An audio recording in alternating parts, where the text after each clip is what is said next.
সূরা আর-রাদ, রহমান রহিম আল্লাহ তাআলার নামে। আলিফ লাম মিম র, এগুলো হচ্ছে আল্লাহর কিতাবের আয়াত, এবং যা কিছু তোমার মালিকের পক্ষ থেকে তোমার উপর নাজিল করা হয়েছে তার সবই সত্য, যদিও অধিকাংশ মানুষই এর উপর ঈমান আনে না। তিনি আল্লাহ তাআলা যিনি আসমান সমূহ কোন রকম স্তম্ভ ছাড়াই উঁচু করে রেখেছেন, অতঃপর তিনি আরশে সমাসীন হলেন, এবং তিনি সূরজ ও চাঁদকে একটি নিয়মের অধীন করে রেখেছেন। গ্রহ তারকা সব কিছুই একটি সুনির্দিষ্ট সময়সীমা পর্যন্ত আবর্তন করতে থাকবে। তিনি সব কাজের পরিকল্পনা ও নিয়ন্ত্রণ করেন। তিনি তার কুদরতের সব নিদর্শন তোমাদের কাছে খুলে খুলে বর্ণনা করেন, যাতে করে তোমরা কিয়ামতের দিন তোমাদের মালিকের সাথে দেখা করার বিষয়টি নিশ্চিতভাবে মেনে নিতে পারো। তিনি তোমাদের জন্য এই জমিন বিস্তৃত করে দিয়েছেন এবং তাতে পাহাড় ও নদী বসিয়ে দিয়েছেন। সেখানে আরো রয়েছে রং বেরঙের ফল ফুল, তাও বানিয়েছেন আবার জোড়ায় জোড়ায়। তিনি দিনকে রাতের পোশাক দ্বারা আচ্ছাদিত করেন। অবশ্যই এ সব কিছুর মাঝে তাদের জন্য প্রচুর নিদর্শন রয়েছে, যারা সৃষ্টি প্রক্রিয়া সম্পর্কে চিন্তা ভাবনা করে। জমিনে আবার রয়েছে বিভিন্ন অংশ, কোথাও রয়েছে আঙুরের বাগান, কোথাও শস্যক্ষেত্র, কোথাও আছে খেজুর, তাও কিছু হয়তো এক শির বিশিষ্ট, একটার সাথে আরেকটা জড়ানো, আবার কোনটি আছে একাধিক শির বিশিষ্ট, অথচ এর সব কয়টিকে একই পানি দেয়া হয়। তা সত্ত্বেও আমি স্বাদে গন্ধে এক ফলকে আরেক ফলের উপর প্রাধান্য দিয়ে থাকি। আসলে এ সব কিছুর মধ্যে সে সম্প্রদায়ের জন্য বহু নিদর্শন রয়েছে যারা বোধ শক্তি সম্পন্ন। হে নবী, যদি কোনো কথার ওপর তোমার আশ্চর্যান্বিত হতে হয়, তাহলে আশ্চর্য হবার মতো বিষয় হচ্ছে তাদের সে কথা যখন তারা বলে, একবার মাটিতে পরিণত হবার পরও কি আমরা আবার নতুন জীবন লাভ করব? এরা হচ্ছে সেসব লোক যারা তাদের মালিককে অস্বীকার করে।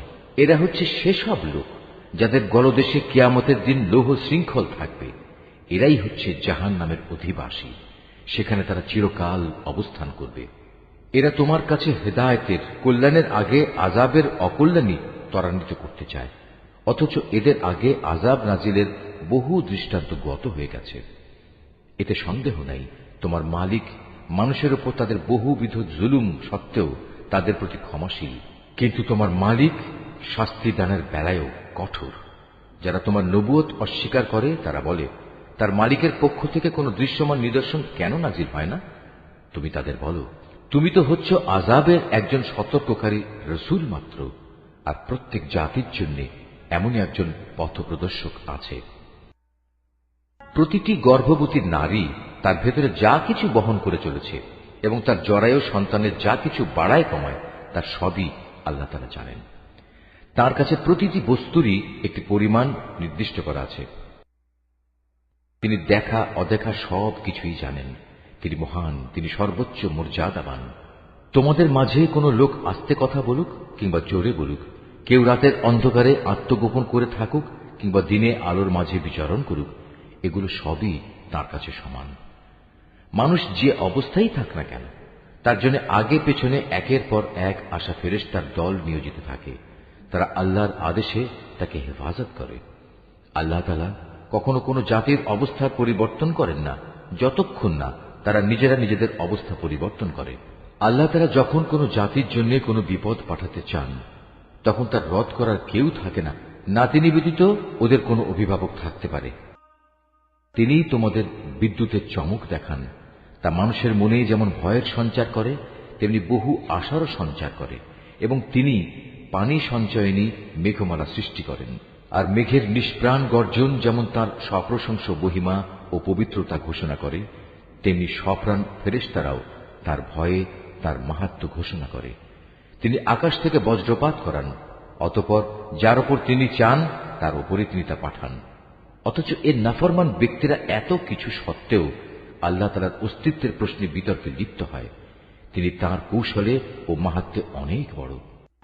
এই আয়াতটি যিনি তেলাওয়াত করবেন এবং যিনি এই আয়াতটির তেলাওয়াত শুনবেন, তাদের সবাইকে এখানে একটি সাজদা আদায় করতে হবে। এটা ওয়াজিব, তাই তাকে ডাকাই হচ্ছে সঠিক পন্থা। যারা তাকে বাদ দিয়ে অন্যদের ডাকে, তারা জানে তাদের ডাকে এরা কখনোই সাড়া দেবে না। এদের উদাহরণ হচ্ছে, যেমন একজন মানুষ যে পিপাসায় কাতর হয়ে নিজের উভয় হাত পানির দিকে প্রসারিত করে এই আশায় যে পানি নিজে নিজেই তার মুখে এসে পৌঁছবে, অথচ তা কোনো অবস্থায় তার কাছে পৌঁছবার নয়। কাফেরদের দোয়া এমনিভাবে নিষ্ফল ঘুরতে থাকে। আসমান সমূহ ও জমিনে যা কিছু আছে তারা সবাই ইচ্ছায় হোক অনিচ্ছায় হোক আল্লাহ তাআলাকে সাজদা করে চলেছে। এমনকি সকাল সন্ধ্যায় তাদের ছায়াগুলো তাদের মালিককে সাজদা করছে। হে নবী, এতে তুমি জিজ্ঞেস করো, আসমান সমূহ ও জমিনের মালিক কে? তুমি তাদের বলো, একমাত্র আল্লাহ। আরো বলো, তোমরা কেন আল্লাহকে বাদ দিয়ে অপরকে নিজেদের অভিভাবক রূপে গ্রহণ করছো, যারা নিজেদের কোনো লাভ লোকসান করতেও সক্ষম নয়? তুমি এদের জিজ্ঞেস করো, কখনো অন্ধ ও চক্ষুষ্মান ব্যক্তি কি সমান হয়? কিংবা অন্ধকার ও আলো কি কখনো এক হয়? অথবা এরা আল্লাহর সাথে এমন কিছুকে শরীক করে নিয়েছে যে তারা আল্লাহ সৃষ্টির মতো কিছু বানিয়ে দিয়েছে, যার কারণে সৃষ্টির ব্যাপারটি তাদের কাছে সন্দেহের বিষয়ে পরিণত হয়ে গেছে। তুমি তাদের বলো, যাবতীয় সৃষ্টির স্রষ্টা একমাত্র আল্লাহ, তিনি একক ও মহাপরাক্রমশালী। আল্লাহ তাআলা আসমান থেকে পানি বর্ষণ করলেন, অতঃপর নদী নালা ও তার উপত্যকা সমূহ তাদের নিজ নিজ পরিমাণ অনুযায়ী প্লাবিত হল। অতঃপর এ প্লাবন আবর্জনার ফেনা বহন করে উপরে নিয়ে এল। আবার যারা অলংকার ও যন্ত্রপাতি বানানোর জন্য ধাতুকে আগুনে উত্তপ্ত করে, তখনও কিন্তু তাতে এক ধরনের আবর্জনা ফেনা হয়ে উপরে উঠে আসে। এভাবেই আল্লাহ তাআলা হক ও বাতিলের উদাহরণ দিয়ে থাকেন। অতঃপর আবর্জনা ফেনা এমনি বিফলে চলে যায় এবং পানি যা মানুষের প্রচুর উপকারে আসে তা জমিনেই থেকে যায়। আল্লাহ তাআলা মানুষদের জন্য এভাবেই সুন্দর দৃষ্টান্ত সমূহ পেশ করে থাকেন। যারা তাদের মালিকের এ আহ্বানে সাড়া দেয় তাদের জন্য মহাকল্যাণ রয়েছে, আর যারা তাঁর ডাকে সাড়া দেয় না, কিয়ামতের দিন তাদের অবস্থা হবে, তাদের পৃথিবীতে যা কিছু সম্পদ আছে তা সমস্ত যদি তাদের নিজেদের অধিকারে থাকত, তার সাথে যদি থাকত আরো সমপরিমাণ ধন সম্পদ, তা হলেও আযাব থেকে বাঁচার জন্য তারা তার নির্দ্বিধায় মুক্তিপণ হিসেবে আদায় করে দিত। এরাই হবে সেসব হতভাগ্য মানুষ যাদের হিসাব হবে খুব কঠিন। জাহান্নামী হবে ওদের নিবাস, কত নিকৃষ্ট সে নিবাস। যে ব্যক্তি জানে যে তোমার মালিকের পক্ষ থেকে যা কিছু তোমার উপর নাজিল করা হয়েছে তা একান্তই সত্য, সে কি করে এমন ব্যক্তির মতো হবে যে এ সব কিছু দেখেও অন্ধ হয়ে থাকে? একমাত্র বোধ শক্তি সম্পন্ন ব্যক্তিরাই শুধু উপদেশ গ্রহণ করতে পারে। এরা সেসব লোক যারা আল্লাহর সাথে আনুগত্যের চুক্তি মেনে চলে এবং কখনো প্রতিশ্রুতি ভঙ্গ করে না, এবং আল্লাহ তাআলা যেসব মানবীয় সম্পর্ক অক্ষুণ্ণ রাখতে আদেশ করেছেন যারা তা অক্ষুণ্ণ রেখে চলে, যারা নিজেদের মালিককে ভয় করে, আরো যারা ভয় করে কিয়ামতের কঠোর হিসাবকে, যারা তাদের মালিকের সন্তুষ্টি লাভের জন্য বিপদ মুসিবতে ধৈর্য ধারণ করে, যথারীতি নামাজ কায়েম করে, আমি তাদের যে রিজিক দিয়েছি তা থেকে তারা আমারই পথে খরচ করে, গোপনে কিংবা প্রকাশ্যে, যারা নিজেদের ভালো কাজ দ্বারা মন্দ কাজ দূরীভূত করে, তাদের জন্যই রয়েছে আখিরাতের শুভ পরিণয়। সেটা হচ্ছে এক চিরস্থায়ী জান্নাত। সেখানে তারা নিজেরা যেমনি প্রবেশ করবে, তেমনি তাদের পিতামাতা, তাদের স্বামী স্ত্রী ও সন্তান সন্ততিদের মধ্যে যারা নেক কাজ করেছে তারাও প্রবেশ করবে জান্নাতের প্রতিটি দরজা দিয়ে। তাদের অভ্যর্থনা জানানোর জন্য ফেরেশতারাও তাদের কাছে আসবে। তারা বলবে, আজ তোমাদের উপর শান্তি বর্ষিত হোক।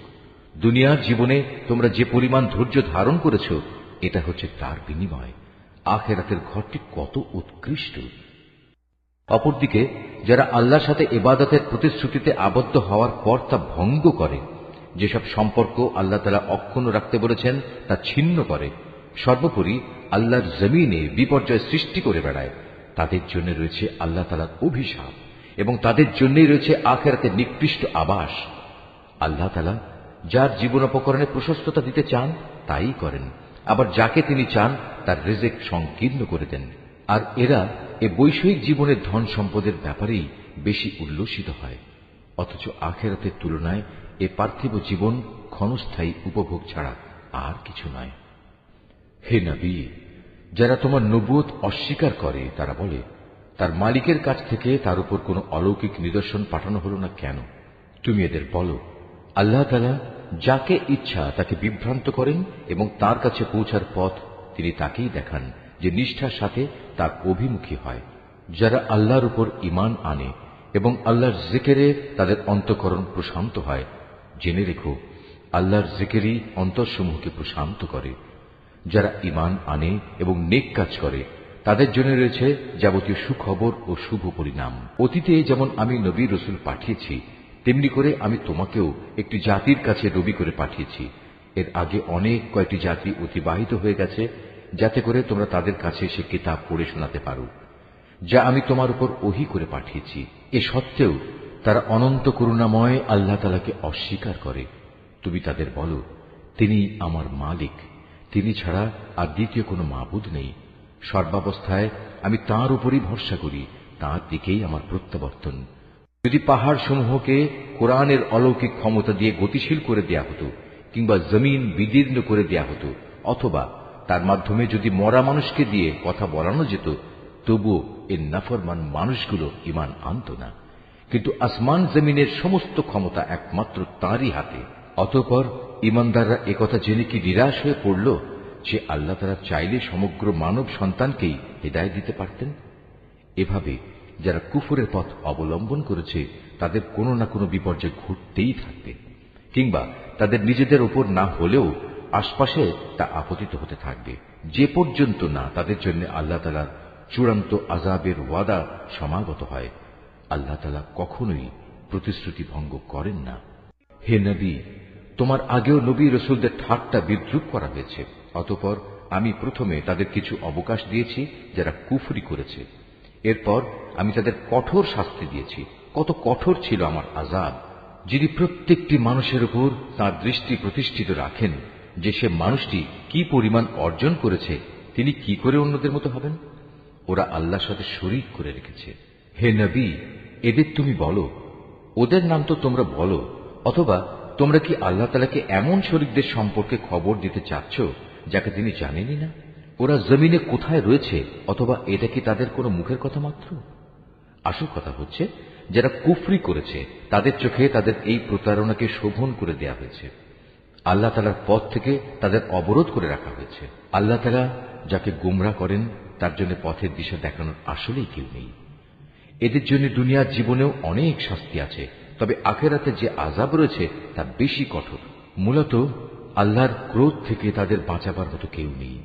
পরেশগার লোকদের সাথে যে জান্নাতের ওয়াদা করা হয়েছে তার উদাহরণ হচ্ছে যেমন একটি বাগান, তার নিচ দিয়ে ঝর্ণাধারা প্রবাহিত হচ্ছে, তার ফল ফলারি হচ্ছে চিরস্থায়ী এবং সে বাগানের গাছসমূহের ছায়া রয়েছে।